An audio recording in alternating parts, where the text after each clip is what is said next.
त्रिपुरा में आज अहम चुनाव जो है उसकी वोटिंग खत्म हो गई है और वोटिंग काफी हाई परसेंटेज गई है। बताया जा रहा है कि 80% से और ऊपर अभी तक दिखाई पड़ रहा है और ये 85 के ऊपर 90 के आसपास जा सकती है जब ये पूरा इसको फाइनल नंबर आएगा।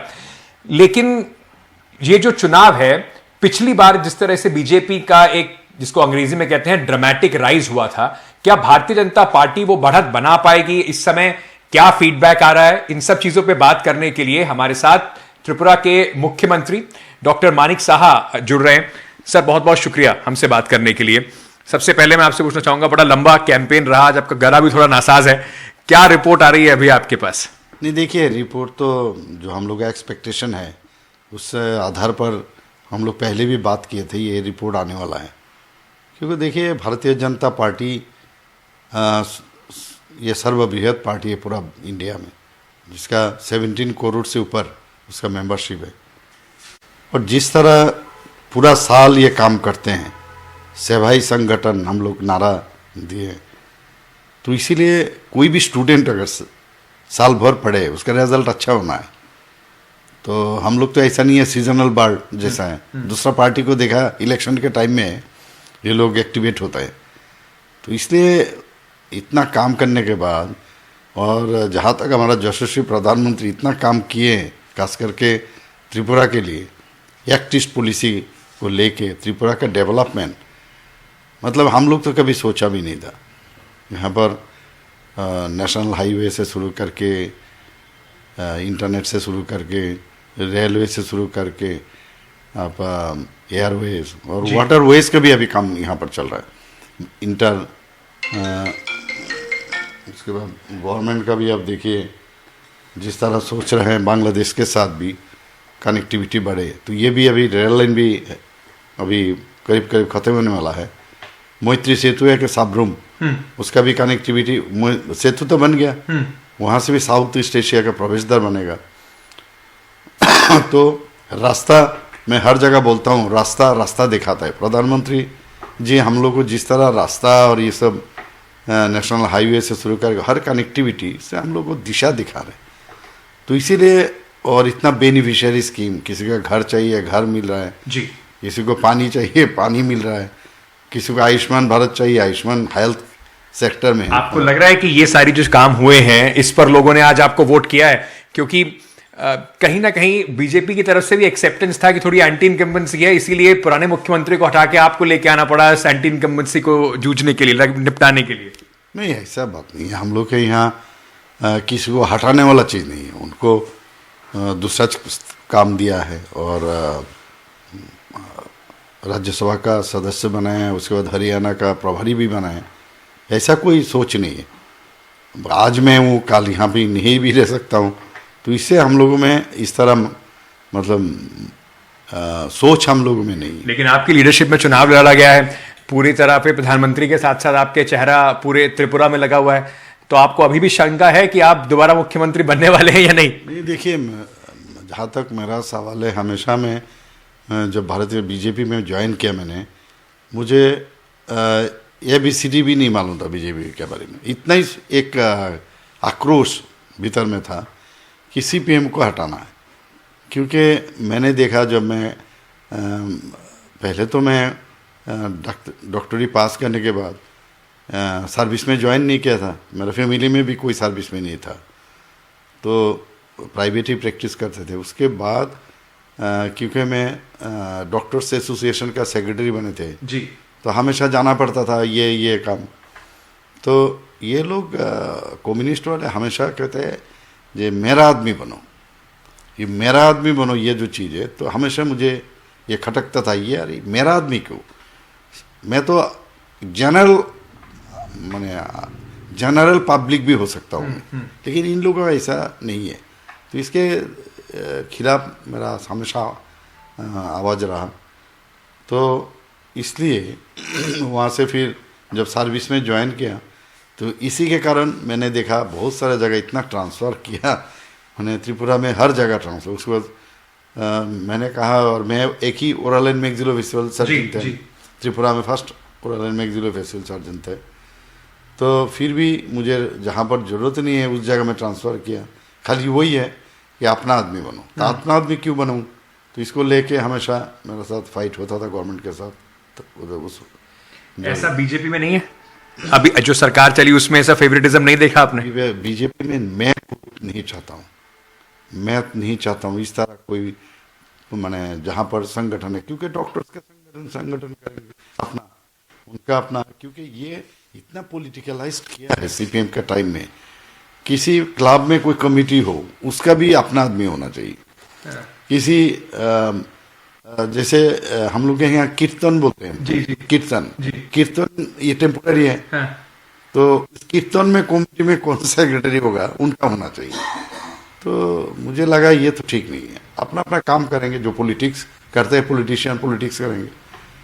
तो इसको लेके हमेशा मेरा भीतर एक इनके आक्रोश हमेशा होता था। फिर मेरा निजी जीवन में देखिए, मैं जब उसके बाद तंग आके मैंने मेडिकल कॉलेज का दिया था। मेडिकल कॉलेज में असिस्टेंट प्रोफेसर के लिए मैंने अप्लाई किया था। तो गवर्नमेंट मेडिकल कॉलेज में मैं अकेला ही सर्जन था, डेंटिस्ट्री में मैक्सिलोफेशियल सर्जन, मुझे नहीं दिया। फिर वो पी मॉडल में एक मेडिकल कॉलेज, वहाँ से ऑप्शन दिया, तो वो भी बहुत मुश्किल से वहाँ गया। फिर असिस्टेंट से एसोसिएट प्रोफेसर, उसमें भी बार बार हाई कोर्ट में जाना पड़ा। एमसीआई का गाइडलाइंस के अनुसार सब क्राइटेरिया रहने के बावजूद भी, या फिर प्रोफेसर के लिए भी वही है, बार बार हाई कोर्ट जाना पड़ा। और ऐसा भी हुआ, मुझे डिमोट भी कर दिया। और इतना मैंने मैक्सिलोफेशियल सर्जरी किया और स्टूडेंट्स को पढ़ाते थे, बहुत खुश थे ये सब। तो ये सब देखते देखते, तो उस वक्त तो कम्युनिस्ट का जो गवर्नमेंट का जो मिनिस्टर थे, चीफ मिनिस्टर, तो फैमिलीली हम लोग के साथ अच्छा रिलेशन है। लेकिन मैं गया नहीं उनके पास, मानिक सरकार साहब का। लेकिन वो हमेशा बोलते हैं वो डॉक्टर अच्छा है, बहुत ही अच्छा है, अच्छा व्यक्ति भी है, लेकिन वो अपोजिट पोल का आदमी है। तो अपोजिट पोल, तो वही तब जाके मैं सोचा, अरे बार बार ऐसे कैसे हो सकता, क्योंकि मैं टीचर्स एसोसिएशन का प्रेसिडेंट भी रहा कॉलेज का। तो हमेशा for the welfare of the patient, for the welfare of the college students, कुछ ना कुछ करना पड़ता है। तो ये कहते हैं हमारे राज में कोई कुछ बोले, ऐसा कैसे होगा? तो इसी आक्रोश की वजह से आप राजनीति में आए। आपको लगता है कि वो नहीं होता तो आज आप सीएम की कुर्सी पे नहीं होते? नहीं, ऐसा नहीं है। देखिए, मैं हम लोग के पिताजी का काफ़ी छोटा छोटा इंडस्ट्री था। बचपन में मैंने देखता रहा जिंदाबाद जिंदाबाद, कभी कभी जिंदाबाद को दे हैव टर्न्ड इनटू गुंडामी, घर में घुस नहीं पा रहे हैं, ऐसा मैंने अद्भुत एक सिचुएशन ऐसा रहा। तो ऐसे ही हो सकता है ये चले। तो जब प्रधानमंत्री जी नारा दिए सबका साथ सबका विकास और विश्वास और प्रयास, तब मुझे लगा ये एक पार्टी है जिसमें हम लोग आके कुछ ये जिस तरह सोचते हैं ये लोग, इनके अगेंस्ट में कुछ बोल सकते हैं, कर सकते हैं। इस बार आपका जो कंपटीशन है वो बता रहे हैं कि बहुत टफ इसलिए भी है कि जो आपके प्रतिद्वंदी हैं वो इकट्ठे हो गए, लेफ्ट और कांग्रेस इकट्ठा हो गया है, दूसरी तरफ त्रिपुरा मोथा भी है। तो पहले लेफ्ट और कांग्रेस के इकट्ठा होने से अब क्योंकि चुनाव खत्म हो गया है, तो ईमानदारी से आपको लगता है कि कुछ परेशानी हो सकती है आप लोगों को? नहीं, देखिए, ये बहुत ही ये लोग, ये तो आप इनका इच्छा के अनुसार ये हुआ है, लेकिन मुझे लगता है they have lost their minds, क्योंकि कम्युनिस्ट और कांग्रेस एक साथ होना, और ये वेस्ट बंगाल में भी ये लोग किया है, उसका रिजल्ट आप देख चुके हैं। यहाँ पर तो इतना संतरास, खून और घर जलाना, और किसी विपक्ष का जो लोग हैं उसको यहाँ से भगा देना, इसके बावजूद भी ये कांग्रेस कैसे सीपीएम के साथ हाथ मिला लिया, ये ताज्जुब की बात है। इसका मतलब है ये फ्रस्ट्रेटेड है, ये फ्रस्ट्रेटेड है, और इनके पास और कोई चारा नहीं है। किसी भी हालत पर इनको सत्ता चाहिए। सत्ता के लिए एक दूसरे, ये नहीं सोचा जे इन लोगों के पास, जिन लोगों का घर ये लोग जलाया, जिन लोगों का इतना खून खराबा किया है, उनके पास जाके क्या जवाब देंगे। तो इसीलिए हम लोग के लिए इजी हो गया। आपको लगता है उनके साथ आने से आपके लिए आसानी हुआ? काफी आसानी हो गया। क्या ट्राइबल एरियाज में, क्योंकि पिछली बार बीजेपी को 18 सीटें मिली थी वहां से, इस बार त्रिपुरा मोठा जो है कितना नुकसान पहुंचा रही है आप लोगों को? अब तो आपके पास रिपोर्ट आनी शुरू हो गई होगी। नहीं, देखिए, ट्राइबल तो हम लोग एडीसी इलेक्शन का बात कर रहे हो। पहले हम लोग लास्ट ईयर तो 10 सीट था ST out of 20 reserve seat, और एक तो एमपी सीट मिला हम लोग। आईपीएफटी के साथ आपका 18 सीट था। आईपीएफटी के साथ हम लोग का जो हम लोग तो 13 सीट में हम लोग 11 सीट में डायरेक्ट फाइट किए थे। टोटल 28 सीट है, तो उसमें हम लोग डायरेक्ट फाइट किए 11 और 2 फ्रेंडली, तो उसमें हम लोगों को 9 सीट मिला है, प्लस 1 जो इंडिपेंडेंट खड़ा था हमारे बीजेपी का ही है, वो आके 10 हो गया। और ये लोग 17 सीट में कम फाइट किया था, तो लेकिन उनको आईपीएफटी को मिला नहीं, तो इसके कारण मोथा तिपरामथा उसमें आ गया है। नुकसान करेगा तिपरामथा आप लोग? तिपरामथा नहीं, नुकसान नहीं करेगा वो।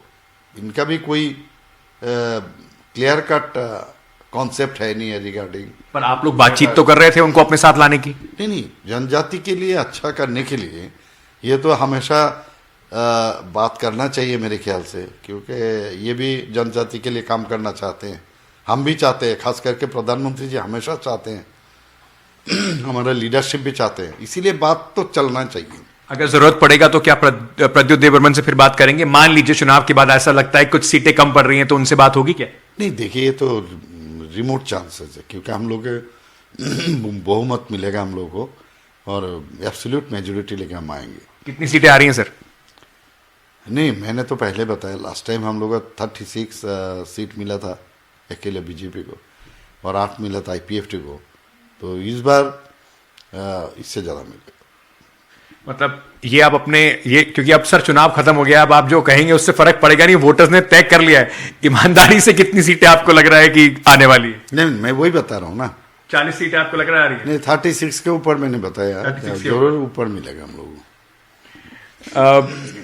एक सवाल मैं आपसे दोबारा ये पूछना चाहता हूँ कि जब मैं यहां से जाऊंगा 2 तारीख को रिजल्ट आएगा, तो ओथ इस बार मुख्यमंत्री के तौर पर मानिक शाह साहब लेने वाले हैं या उसमें भी अभी कुछ संशय है? नहीं, ये तो हमारा सेंट्रल लीडरशिप है, हमारा जो गार्जियन है, ये लोग निर्णय करेंगे और वो हम लोग उसी हिसाब से चलते हैं, उससे कोई फर्क नहीं पड़ता हमको। लेकिन अंत में इतने क्रूशल चुनाव में आपको बिल्कुल अंत में सीएम बनाया गया, तो समझ लीजिए आपकी लीडरशिप में चुनाव लड़ा गया है, तो आपको नहीं लगता कि इतने हार्डवर्क का, अगर मान लीजिए बीजेपी जीतती है तो उसका रिवॉर्ड आपको मिलना चाहिए? नहीं, ये देखिए, तो आप जो नेचुरल सोच में ही आता है, लेकिन इसके बावजूद भी आप क्वेश्चन पूछो, इसलिए मैं बोल रहा हूँ कुछ भी हो सकता है, अगर कुछ हो तो इससे कोई फर्क भी नहीं पड़ता मेरे लिए खासकर। पर कॉन्फिडेंट है आपकी बीजेपी की वापसी? कॉन्फिडेंट, एब्सोल्युटली मैंने कॉन्फिडेंट, और बीजेपी आएगा और बहुमत लेके आएंगे। बहुत बहुत शुक्रिया मानिक शाह साहब हमसे बात करने के लिए। ये शायद थोड़ा त्रिपुरा में है, जो मुख्यमंत्री होते हैं और इससे पहले वाले मुख्यमंत्री जिनका नाम भी मानिक सरकार था, बड़ा मतलब आपको लगेगा नहीं कि आप एक सीएम से बात कर रहे हैं, बड़े आम जन जैसे लोग हैं, उनके साथ वैसे ही सादे लोग यहाँ पे मुझे मिले, कम से कम मुख्यमंत्री के तौर पे। मानिक शाह साहब काफी कॉन्फिडेंट हैं। अब जो त्रिपुरा की जनता है उसने तय कर लिया है कि कौन अगले 5 साल यहां पर सरकार बनाएगा। 2 तारीख को फैसला आ जाएगा। फिर एक बार सर से बात करेंगे और पूछेंगे कि उनका अनुमान कितना सही निकला और कहां तक पहुंचा बीजेपी की बढ़त इस बार। छोटा सा एक ब्रेक ले रहे हैं, खबरों का सिलसिला जारी है।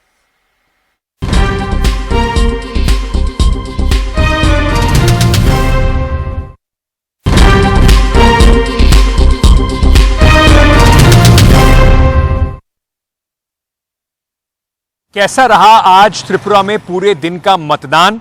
मुख्यमंत्री की आपने सुनी, अब क्या हमने आज पूरे दिन देखा वो भी देखिए।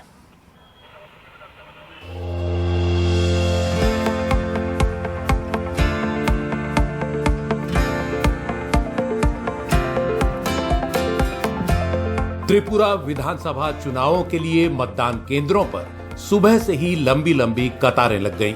राज्य में इस बार का चुनाव पिछली बार से बिल्कुल अलग है।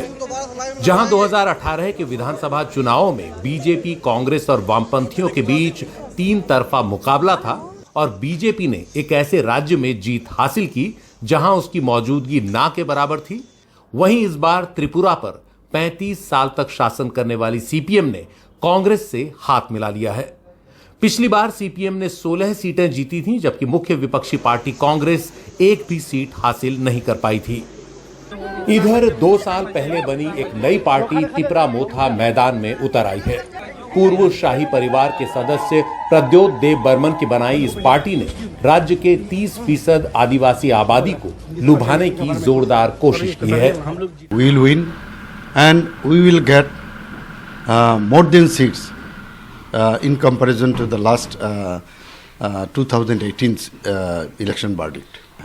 लेकिन त्रिपुरा में अभी कोई एंटी इनकम्बेंसी नहीं है त्रिपुरा गवर्नमेंट के अगेंस्ट में, इसीलिए हम लोग का जीत बहुत आसान हो गया। They are miscreants whom they have mobilized. They have been trying their level best to create trouble, not allowing opposition polling agent to enter in the polling booth. Those who have, despite all these things, entered in the polling booth, they have been beaten up and thrown out. People extending their supporting hand to the left-front candidates, to the Congress candidates. We are in a very close contest, and 20 seats, I mean, above 25 seats, we are very sure of, we are absolutely leading. And there are 9 seats where we are in very good, very close contest with the BJP or the CPM in the seats. So I'm absolutely sure that we will prevail. जब हम vote करेंगे तभी तो proper सरकार का selection होगा, तभी तो त्रिपुरा का जो आप बोल सकते हो एकदम प्रोग्रेसिव त्रिपुरा होगा। तो दैट इज़ द रीज़न सब लोग बाहर से आकर इस बार वोट कर रहे हैं। कि मैं महाराष्ट्र से हूँ, वहाँ पर बहुत ही अच्छे से प्रोग्रेस हो रहा है, पर त्रिपुरा में अब तक जो मैं देख रही हूँ, कि मैं हर साल आती हूँ वोट डालने के लिए, ज़्यादा मैंने प्रोग्रेस देखा नहीं है, पर आई होप कि इस बार कुछ अच्छे से प्रोग्रेस हो जाए। त्रिपुरा के महिला के क्या क्या समस्याएं हैं? ज़्यादा बहुत ही ज़्यादा समस्या है, अभी देखते हैं क्या होता है चुनाव। अब नया सरकार किस तरह से आपकी समस्या से समाधान करते हैं? जो डेवलपमेंट के बारे में बात करें उसकी साथ है। पिछले कुछ सालों से राज्य में सियासी हिंसा देखने को मिली, जिसने पिछले साल के स्थानीय निकायों के चुनाव में भी सिर उठाया था। इसे देखते हुए केंद्रीय सुरक्षा बलों की 400 कंपनियां राज्य भर में तैनात रहीं। त्रिपुरा के साथ साथ मेघालय और नागालैंड के चुनावी नतीजों का मार्च में ऐलान होगा और उससे साल के अन्य चुनावों की हवा का रुख पता लग सकता है।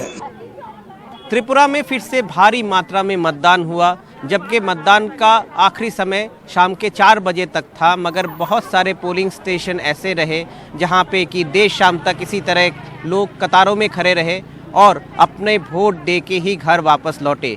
और ये भारी मात्रा में मतदान के चलते सत्तारूढ़ बीजेपी और विपक्षी पार्टी दोनों की ही उम्मीद बनेगी कि वो सत्ता में आएंगे। अंकित त्यागी, संजय चक्रवर्ती और नकुल राभा के साथ अगरतला से रत्नीप चौधरी, NDTV इंडिया।